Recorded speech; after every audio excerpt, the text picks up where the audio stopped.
Hola, muy buenos días.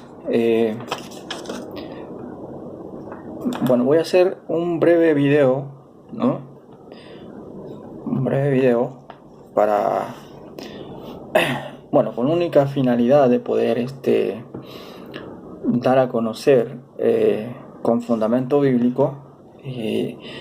Ya anteriormente había hecho un video respecto a esto, pero en vista que he visto varios eh, creyentes cristianos evangélicos incluso, que tienen esta creencia de que cuando uno muere, algo se desprende y sigue teniendo conciencia después de abandonar este cuerpo. O sea, ¿no?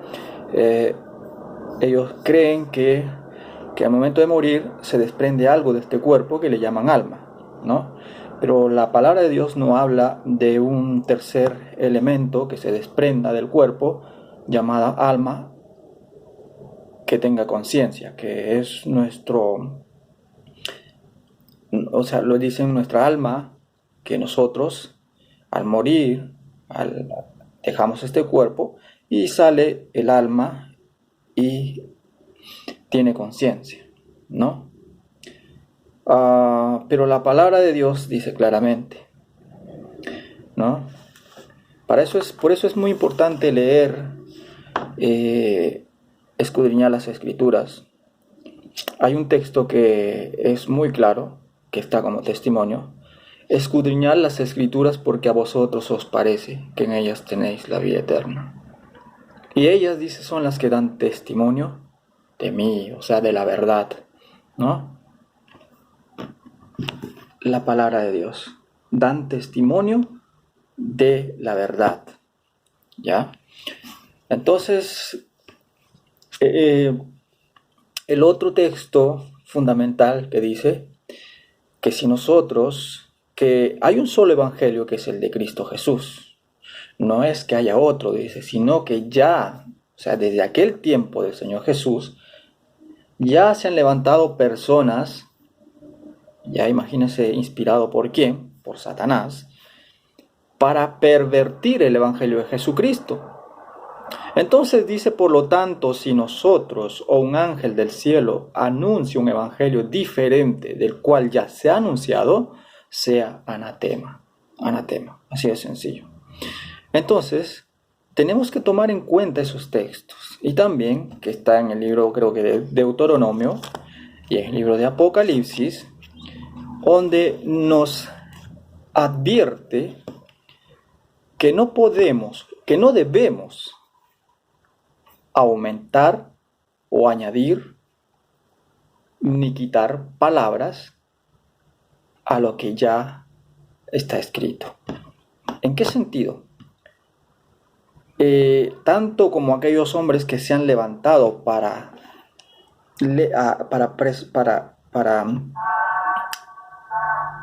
reescribir un evangelio, pero pervertido, tanto escrito como verbalmente en su interpretación. Por ejemplo, pueden venir con la palabra de Dios a enseñar, pero la interpretación no es conforme a la Sagrada Escritura. Y una de las más grandes pervertidores del Evangelio de Jesucristo, pues han sido desde ya mucho tiempo los líderes de la Iglesia Católica Romana. Y así han venido engañando a muchos, arrastrando a que no conozcan verdaderamente la verdad del Evangelio de Jesucristo, sino que han presentado un Evangelio introduciendo herejías destructivas, como dice la palabra de Dios. Entonces tenemos que tomar en cuenta esos textos fundamentales que están como testimonio para poder saber la verdad de Dios, ¿no? Y dice claramente que Satanás, dice, ¿no?, se presenta como un ángel de luz y apariencia de piedad. Del mismo modo, dice, sus ministros. Tenemos que aprender a conocer tanto a Dios como al adversario de Dios. Conociendo bien a Dios y conociendo bien al adversario de Dios, jamás vamos a poder ser engañados. Y esto es lo que nos instruye, lo que nos da testimonio de la verdad. Entonces, claro, por tanto, si nosotros, un ángel del cielo, anuncia un evangelio diferente, del cual ya se ha dicho, sea anatema. Por eso es que vemos aquellos libros apócrifos que no concuerdan con la Sagrada Escritura. Por eso es que están separados. Pero la Iglesia Católica, ¿qué ha hecho? Ha tomado ciertos libros a su conveniencia de esos libros apócrifos para poder enseñar a sus fieles. Increíble. Así de sencillo. Entonces, claro, tenemos que tomar en cuenta eso, y con la palabra nos vamos a poder dar cuenta que esa iglesia no es la iglesia verdadera de Jesucristo, sino es lo que Satanás ha instaurado, ¿no? Presentándose como la iglesia de Cristo. Pero dice que por sus frutos los conocerás, por el testimonio lo conocerás, ¿no? Entonces, no presenta un evangelio conforme a la palabra de Dios. Y podemos verlo incluso en sus fieles, poniendo en primer lugar a María, a Pedro, si es posible, ¿no? Como el cimiento, a María como la reina del cielo, y tantas otras falacias, ¿no? Es claro ver, entonces, que allí no está el Espíritu de Dios, sino habita el espíritu del anticristo, porque van siempre en contra de la verdad, porque para ellos vale más lo que sus líderes religiosos les han dicho, y no lo que la palabra de Dios. Uno le presenta la palabra de Dios, pero dicen que nosotros lo manipulamos y lo pervertimos. Increíble, ¿no? Les pedimos fundamento bíblico de lo que le han enseñado, pero no lo pueden mostrar. Entonces, ¿a qué recurren? ¿Quién dice que solo es escritura? ¿Quién dice que todo está en la Biblia? Increíble. Pero si dice que esto es el que da testimonio de la verdad, está aquí lo más importante para que nosotros podamos escudriñarlo y podamos obtener lo que es el testimonio de la verdad, ¿no? Así de sencillo. Entonces, por ejemplo, el purgatorio. El purgatorio es otra de las más grandes mentiras del adversario de Dios, con el fin de lucrar. Vean la historia anteriormente. ¿Qué es lo que hacían con eso? Cobraban a los más ricos supuestamente para que su alma pueda ir al cielo, pueda salir del purgatorio, ¿no? No sé si muchos recuerdan la historia de Egipto respecto a los muertos, cuando lo llevan al otro lado del río Nilo, creo, ¿no? Y pagan al barquero monedas de oro para que su alma pueda gozar de bien, ¿no? Es casi semejante, casi similar. Viene de esas creencias. La Iglesia Católica ha adoptado distintas doctrinas del paganismo, ¿no? De hombre. ¿Ve? Entonces, el purgatorio es un gran engaño, lo cual en la iglesia, eso de que las almas, después de muertos, las almas van a ese lugar y según el pecado, dice, ¿no? Ellos pueden ser limpiados y de ahí van al cielo. Bueno, y como siempre Pedro tiene la llave y les hace pasar, ¿no? Increíble. Pero bueno, entonces, para ellos es esto. Es por eso que muchos creyentes católicos no tienen verdaderamente no han conocido a Cristo. Verdaderamente no son hijos de Dios. No se han entregado con sus propias con su propia boca, con sus propios sentimientos, no se han arrepentido y le han dicho, te acepto, Señor, como mi Salvador personal, porque he creído en ti. No. ¿Ve? Muchos de ellos. ¿Ah? Entonces, viven confiados en esta enseñanza del purgatorio, ¿no? Y que ellos pueden pecar de lunes a viernes, ¿no? Pueden hacer lo que quieran y viven confiados en que van el domingo y al confesionario y el sacerdote les absuelve de los pecados, ¿no? Y ellos creen que ya están salvos, ¿no? O sea, creen que con eso ellos están perdonados y creen que después su vida sigue lo mismo. Nunca realmente conocen la verdad, nunca llegan verdaderamente al verdadero arrepentimiento, ¿no? Donde Dios empiece a obrar en sus vidas y le empieza a perfeccionar realmente, a santificarlos, ¿no? Entonces su vida la pasan así, ¿ven? Entonces llega el momento en que llega otro domingo, entonces se van nuevamente al confesionario. O quizás, no sé, quizás antes del domingo, pero yo he visto que mayormente los domingos, ¿no? Y como tienen de opción el purgatorio, como que no tanto se preocupan, ¿no?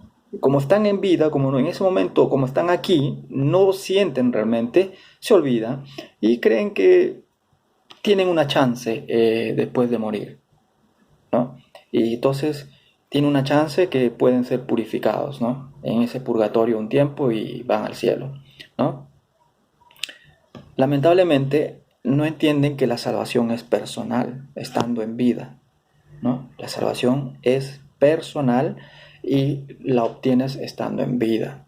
Y después de primero haber recibido el Evangelio de Jesucristo, crees verdaderamente, entonces te arrepientes, ¿no? Te arrepientes de tus pecados, como dice, mueres para el mundo y vives para Cristo. Te vuelves imitador de Cristo, ¿no? Vas escudriñando su palabra para que su palabra empiece a perfeccionarte, a instruirte, a corregirte, a redarguirte, ¿no? ¿Eh? Entonces,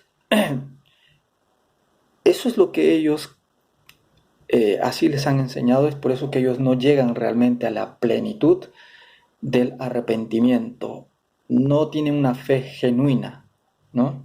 Y viven sumidos en la idolatría, en muchas cosas, ¿no?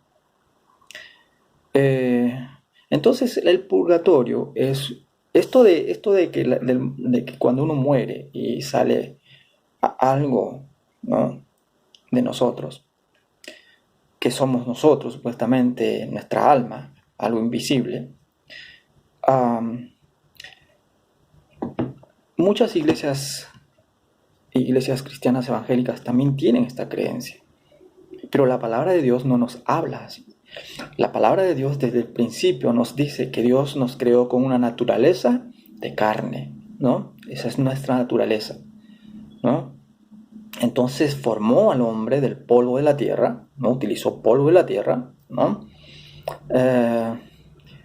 Entonces hizo, dice, un cuerpo a imagen y semejanza de Dios.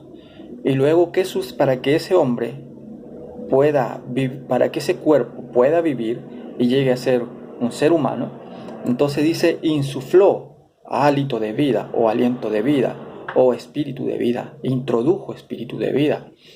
Entonces dice, y llegó a ser el hombre, dice, un alma viviente, ¿no? O ser viviente. Alma viviente, que significa el entero ser de la persona, con una mente. Ese cuerpo ya tenía todo lo necesario para que con el hálito de vida ese cuerpo llegue a ser un alma viviente o ser viviente, ¿no? Así. Entonces, es como cuando un científico especialista en robótica crea un robot. Hace poco mostré un video, por ejemplo, que no me acuerdo el nombre, hace poco. Bueno, un robot que le han vestido semejante a una mujer, ¿no? Ese robot, para que funcione, Es la imitación del ser humano, ¿no? Tiene un cerebro también donde va almacenando datos cada vez. Entonces, ¿qué sucede? Para que ese robot funcione, pues tienen que introducir lo que es hálito de vida, o espíritu de vida, o energía, ¿no? Si no, deja de funcionar. Lo mismo en el ser humano. Cuando Dios formó ese cuerpo, entonces, ¿qué hizo? Introdujo hálito de vida, o espíritu de vida. Entonces llegó a ser un alma viviente. ¿Ves? Y ese cuerpo ya tenía todo lo necesario, ¿no? Tenía todo lo necesario ya para que cuando se introduzca lo que es el hálito de vida o espíritu de vida, llegue a ser un alma viviente, un ser viviente. Entonces, hay un texto que dice, mías son el alma del Padre, el alma de la Madre, ¿no? El alma del Hijo, todas las almas son mías. ¿Qué significa?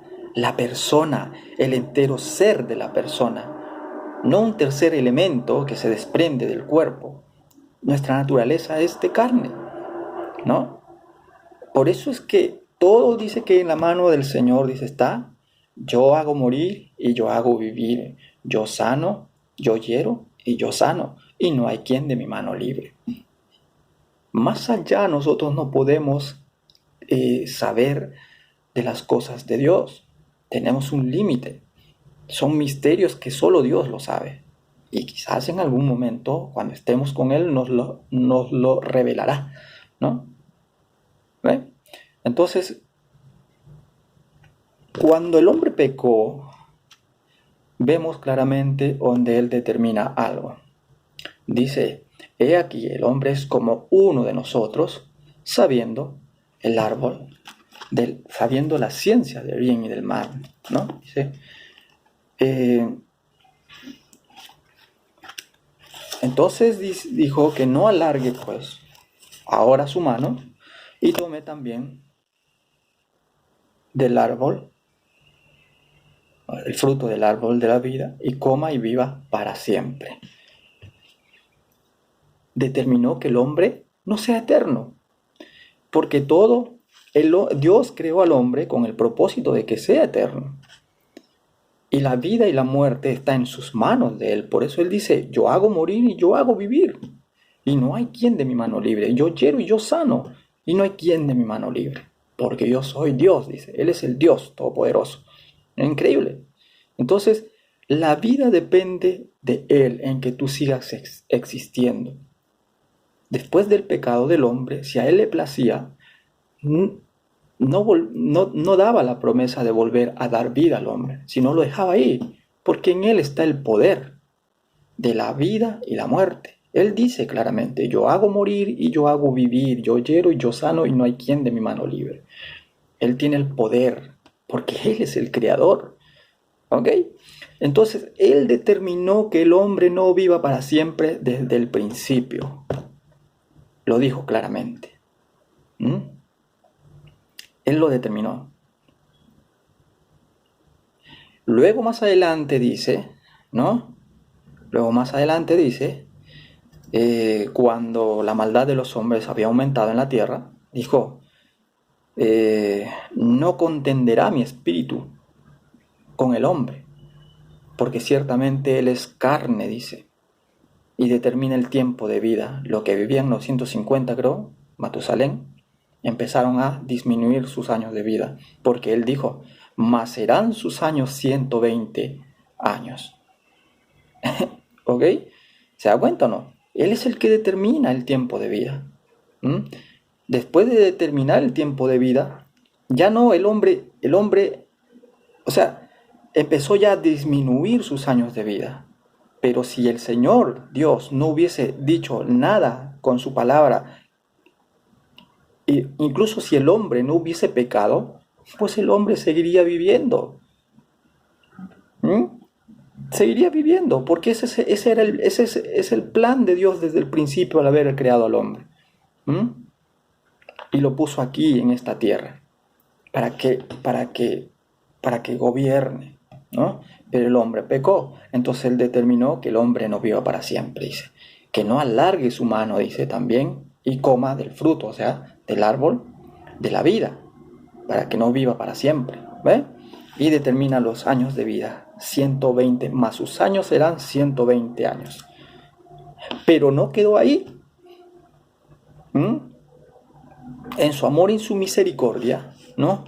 ¿Qué sucede? El plan de él era, por el amor que siente a su creación, él ya desde el principio ya se había trazado el plan de salvarnos de aquella condenación del pecado que es la muerte.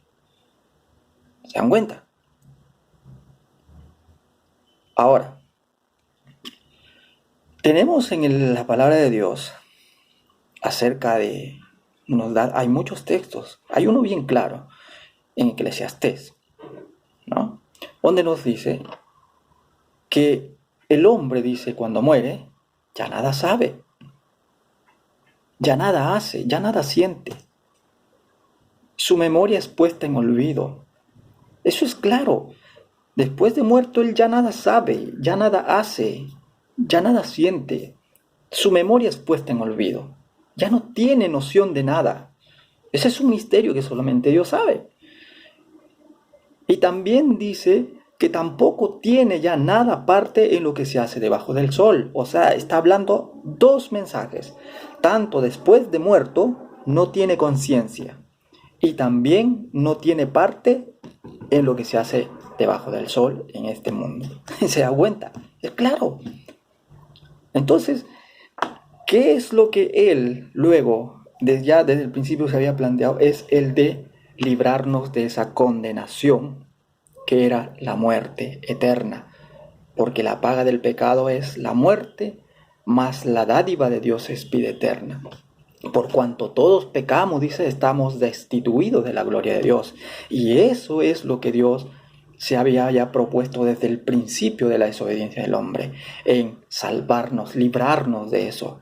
Y entonces ese es el propósito, el cual Él vino y se despojó de su gloria, se hizo siervo semejante a los hombres, para cumplir esa promesa por amor en que vendría a libertarnos de esa condenación eterna que era la muerte, ¿no? Entonces, lo cumplió. ¿Lo cumplió? Entonces, todos aquellos que creen en Él, entonces ya somos, prácticamente ya estamos separados para que podamos ser libres de esa condenación de la muerte. ¿Ve? Porque dice que está establecido que el hombre muera una sola vez y después el juicio. Entonces no hay ningún purgatorio de la muerte al juicio. No hay un intermedio del lugar de tormento. Solamente nos habla del lago de fuego, que es el lugar, dice, donde será lanzado Satanás y sus ángeles, y el falso profeta y sus ángeles, ¿no? Y todos aquellos que hicieron maldad, todos aquellos que no creyeron y no se arrepintieron, ¿no? Serán lanzados al lago de fuego, que da lugar, dice, que es el lugar donde se da el lugar de la segunda muerte. ¿Ok? Entonces a eso se refiere. Y es por eso que Él, después de haber muerto y resucitado, dando testimonio que en Él hay poder, que Él es el que tiene el poder sobre la vida y la muerte, porque Él es Dios, y subió al cielo y prometió antes de irse: volveré, no os dejaré huérfanos, volveré a ustedes, porque viene a dar, ¿qué cosa? La resurrección, para darnos a los que han muerto en Cristo y los que están vivos en Cristo, o sea, para los que han muerto en Cristo, y todos van a resucitar, pero los que están muertos en Cristo y los que están vivos en Cristo en ese tiempo, recibirán la promesa por lo cual todo creyente ha vivido, con la esperanza del retorno del Señor Jesús, para dar la recompensa a cada uno según sus obras. ¿Y cuál es? Para los que han muerto en Cristo, para los hijos de Dios y los que viven en Cristo en ese tiempo, recibirán lo que es la incorrupción y la inmortalidad. Entonces recién nosotros tendremos vida eterna y nos iremos con el Señor. Mas los otros, dice, serán lanzados al lago de fuego, donde se da el lugar de la segunda muerte. Y el propósito de la resurrección, ¿no?, es para el juicio final. Por eso se está establecido que el hombre muere una sola vez y después el juicio. No hay un intermedio de purgatorio. Eso es una falacia que ha inventado la Iglesia Católica Romana. Es por eso que muchos viven confiados de que hay un purgatorio, que ahí pueden tener chance y al final hacen su vida lo que quieren. No realmente llegan a un verdadero arrepentimiento donde se santifican por la palabra de Dios, ¿no? Así de sencillo. Entonces ese es el propósito del retorno del Señor Jesús, porque Él dijo claramente que Él no es Dios de muertos, sino de vivos. Y ese justamente es el propósito por el cual Él viene a levantarlo de entre los muertos aquellos que están muertos, ¿no? Porque Él no es Dios de muertos, sino de vivos. ¿Ok? Entonces, y los que no han aceptado y han muerto sin Cristo, y los que están vivos sin Cristo, que no han creído, pues obviamente no es su Dios de ellos, porque ellos ya prácticamente están muertos, desde que han estado vivos y han muerto, y los que están vivos en ese tiempo prácticamente están muertos. ¿Por qué? Porque la muerte prevalecerá sobre ellos en el lago de fuego. Dice que es el lugar de la segunda muerte. ¿Ok? Entonces, por eso que cuando la Iglesia Católica se jacta, o sea, los creyentes católicos se jactan de que su iglesia tiene 2000 años, presenté hace poco que el Islam es desde el año 622 y ha matado a muchos y sigue matando, así como la Iglesia Católica en la Inquisición mató a millones en el nombre de un Dios que no es el Dios del cielo, semejante al Islam. ¿Ven? Y sigue existiendo, así como otras religiones. No sé si han leído, por ejemplo, la historia de Josué. Desde ahí, por ejemplo, también habían religiones paganas, ¿no? Que hasta el día de hoy también están esas creencias. Entonces, no se trata porque tenga el templo, esa institución religiosa, 2000 años y sus templos siguen vigentes. No se trata de eso. Cuando dice que la muerte y el Hades no prevalecerá contra ella, o sea, contra su iglesia, no se refiere a eso, a que ellos siguen existiendo. Se refiere a aquellos que han creído verdaderamente y se han arrepentido y han vivido una vida conforme, agradable delante de los ojos de Dios, guardando el testimonio, siendo imitadores de Cristo. La muerte no prevalecerá contra ellos en el día final, en el juicio, porque no serán lanzados a aquel lugar en el lago de fuego donde se da lo que es el lugar de la segunda muerte, porque ellos han vencido juntamente con Cristo y serán resucitados para vida eterna, porque la muerte no prevalecerá ni el adversario de Dios contra esa iglesia. Eso es lo que ustedes creyentes católicos no entienden, ¿no? Bueno, ahora el tema principal respecto a este video es un poco, lo hice largo, ¿ya? Es respecto al engaño del purgatorio, ¿no? El purgatorio. Entonces, voy a hacer otro video a continuación de este video, respecto a lo que quiero mostrar, cómo este ángel de luz, que se presenta como ángel de luz y apariencia de piedad, cómo engaña a muchos, incluso aún a los escogidos de Dios, ¿no? El cual esta falacia de que de nuestro cuerpo sale algo inmaterial es increíble. Ese gran engaño en cual aún las iglesias cristianas evangélicas han caído en este engaño, ¿no? Así es. Voy a tratar de poner muchos textos bíblicos en el principio de este post para que puedan escudriñar esos textos, si es posible, todo completo, el texto completo, ¿no? Para que se puedan dar cuenta de que no hay muertos que estén vivos en estos momentos en ningún lugar, ni en el cielo, ni en un lugar intermedio llamado, como usted lo dice, en infierno. La palabra de Dios habla solamente de un solo juicio, y en ese juicio, unos para la vida eterna y otros para el lago de fuego, donde se da lugar de la segunda muerte. Para eso pueden leer en Apocalipsis 20, del 10 en adelante, hasta el 15.